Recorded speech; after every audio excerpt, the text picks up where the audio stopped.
نہ سدھرو گے تو مٹ جاؤ گے اے ہندی مسلمانوں، تمہاری داستاں تک نہ رہے گی داستانوں میں۔ یہ بات سچ ہے کہ جب جب کسی مسلمان نے ترقی کی ہے، جب جب کسی مسلمان کو اللہ تعالیٰ نے عروج بخشا ہے، تب تب اس کو نیچے گرانے میں، اس کے خلاف سازشیں کرنے میں اسی کے بھائی دوسرے مسلمانوں کا ہاتھ رہا ہے۔ آپ پہلے کا زمانہ دیکھ لیں، پہلے کے زمانے میں بھی اتنی بڑی سلطنتیں، اتنی بڑی خلافتیں سب کیسے ختم ہوئیں؟ وہ اسی لیے ختم ہوئیں کہ ان کے پیچھے جو سازشیں کی جاتی تھی، ان کے پیچھے جو غداریاں کی جاتی تھیں، ان میں بھی مسلمانوں کا ہاتھ ہوتا تھا۔ مسلمانوں کی اتنی بڑی سلطنتیں، سلطنت عباسیہ، سلطنت عثمانیہ، جنہوں نے کئی سو سال تک حکومتیں کی۔ سلطنت عثمانیہ دیکھ لیں آپ، 600 سال تک 3 بر اعظموں پر اس نے حکومت کی، لیکن ان سلطنتوں کو نقصان کس نے پہنچایا؟ آج یہ سلطنتیں ختم کیوں ہوئیں؟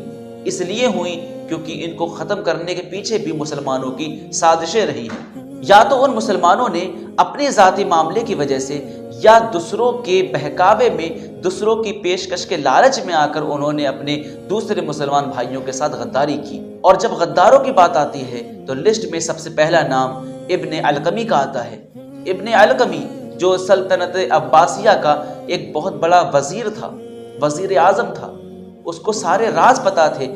سلطان بننے کے لالچ میں آ کر اس نے چنگیز خان کے دربار میں جا کر ہلاکو خان سے سلطنت عباسیہ کے سارے راز بتا دیے اور ان کو موقع دے دیا کہ وہ حملہ کر دیں اور مجھے وہاں کا بادشاہ بنا دیں۔ ہلاکو خان نے پھر کیا کیا؟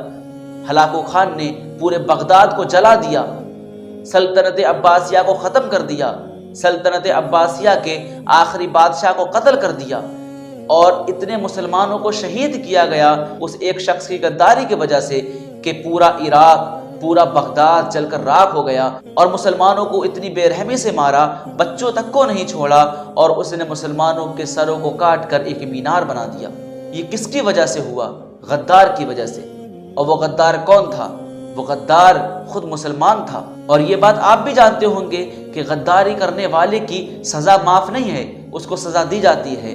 یہاں تک کہ ہلاکو خان کے پاس ابن علقمی پہنچا سلطان بننے کی غرض سے، لیکن ہلاکو خان نے کیا کیا؟ اس کو بھی قتل کر دیا اور یہ کہا کہ جب تو ان کا نہیں ہو سکتا، اپنے مسلمان بھائیوں کا نہیں ہو سکتا، ان کے ساتھ غداری کر سکتا ہے، تو تم میرے ساتھ غداری کیوں نہیں کر سکتا؟